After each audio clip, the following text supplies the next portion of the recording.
aadan cabdi maxamed oo ku magac dheer sheekh aadan abyada oo ka mid ah culimada magaalada Burco ee xarunta gobolka Togdheer oo si gaar ah ula hadlay telefishinka Ariel ayaa ka hadlay xuska dhalashada nabiga naxariis iyo nabadgelyo korkiisa ahaatee kaas oo culimo badan ay isku khilaafsan yihiin xuska maalintaasi.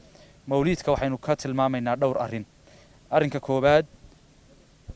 mawliidku waa arrin waxa weeyaan bidca ah oo dib laga keenay waayo nabiga sallallahu alayhi wasallam uu sameyn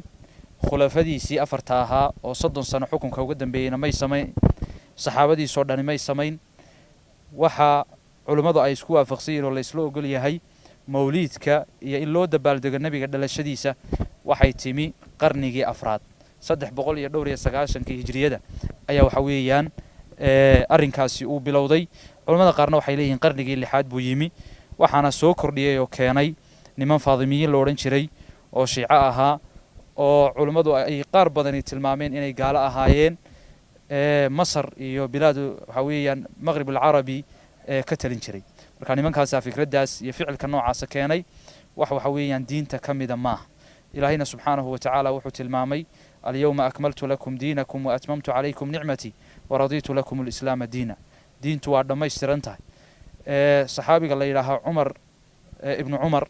ayaa waxa dhacday maalmaha kamida nin ag fadhiyay baa hindisay marka uu hindisay baa wuxuu yiri alxamdulillah wasalaamu ala rasuulillah ilaahay baa mahadle salaana nabiga korkiisa ha ahaato ibn Umar markuu maqlay ayaa wuxuu ku yiri wa ana aqulu alxamdulillah wasalaamu ala rasuulillah walakin ma hakada allamana rasuulullah aniguna waxaan leeyahay alxamdulillah nabigana waa salaamaya laakiin sida nabigu noomu barin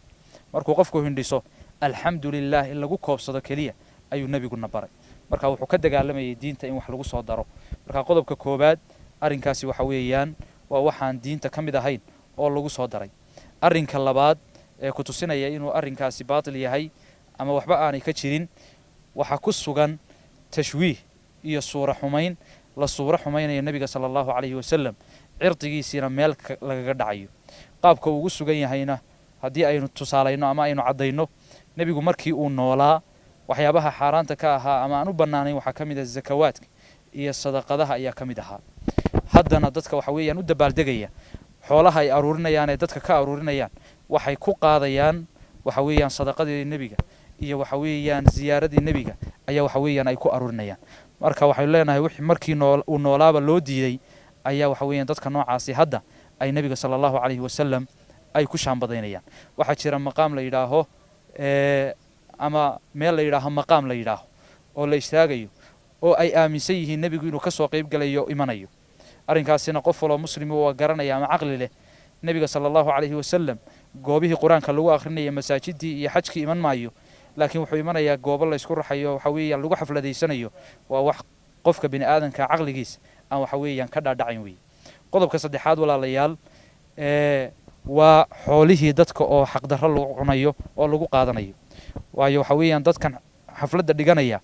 xoolo waxa weeyaan ay leeyihiin badana kama dhigayaan ee dadka ay ka soo aruurinayaan ilaahayna subhanahu wa ta'ala wuxuu tilmaamay wala ta'kulu amwalakum baynakum bil baatil xoolihiina dhexdiina baatil iyo xaq darro waxa weeyaan ha ku kala cunina nabiga sallallahu alayhi wasallam cidda jecel inay jeceshahay sheeganaysana waxay ku cadeyn kartaa waa inay dariiqiisii sunnadiisii iyo wixii ka sugnaaday ay raacdo qoliyaha ayidaya ee u doodaya ee u dabaaldegaya ee mikrofoonada u sitana waa qoliyo waxa weeyaan habeen gudaya weeyaan gudcur gudaya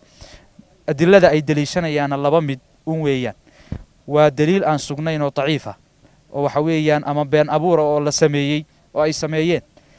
ama daliil waxa weeyaan macnihiisa saxda ah inta laga leexiyo la liqjibaaray macna kale oo aanu xambaari karin oo qaadi karin waxa weeyaan lagu xambaaray waxa jira go'aan ay dhawaan xukuumadda soo saartay kaasoo ay ku sheegayso ama ay ku mamnuucayso meelaha habeenkii lagu caweeyo arrinkaas u soo aragtaa nabigu sallallahu alayhi wasallam xadiidka Abi Barzah wuxuu tilmaamay nabigu sallallahu alayhi wasallam in waxa weeyaan uu karaahiyeysan jiray cishaha ka hor in la seexdo cishaha kadibna in la sii sheekeeyo oo la soo jeedo ayaa waxa weeyaan nabigu uu karaahiyeystay oo bimacnaa arrin fiican ma aha cishaha ka hor maxaa loo diiday in la seexdo salaadii cisha kaga tagi karto qofka waxa weeyaan hurdadaas cishaa ka bacdina maxaa loo diiday in la sii sheekeeyo salaadii subax ayaa waxa weeyaan ku dayacmi karta marka asalku iyo diinta islaamku sidaasay tilmaantay laakiin qofku haddii uu ku soo jeedayo waxa weeyaan wax nafci leh oo wax u tar leh oo wax tar u leh oo adduunkiisa iyo aakhiradiisa waxa weeyaan anfacaya cilmi inuu baranayo inuu shaqaynayo iyo waxyaabaha la midka cibaado oo kale isla markaana salaadii subax iyo waajibaadkii aanay ka mashquulinaynin oo intuu soo jeedo habeenkii oo dhan cibaadada aanu ka seexanaynin oo aanay seejinaynin way iska bannaan yahay soo jeedku dawladduna mar walba iyada ayaa maslaxadda iyo sida dantu ku jirto og haddii ay tiraaho waqtigaas in la seexdo ayaa la soo jeediyey goobaha noocaasa la xidho waxa weeyaan waa in lagu adeeco oo waxyaabihii loo idmaday ee loo dhiibtay waxa weeyaan aynu dooranay weeyaan waxaa xusid mudan in sanooyinkii u dambeeyey ay si aad u xusaan xuska dhalashada nebiga qaar ka mida culimmadu halka kuwa kalena ay ku khilaafsan yihiin arrinkaasi Liibaan Cismaan Cali, Telefishinka Ariel, Hargeysa.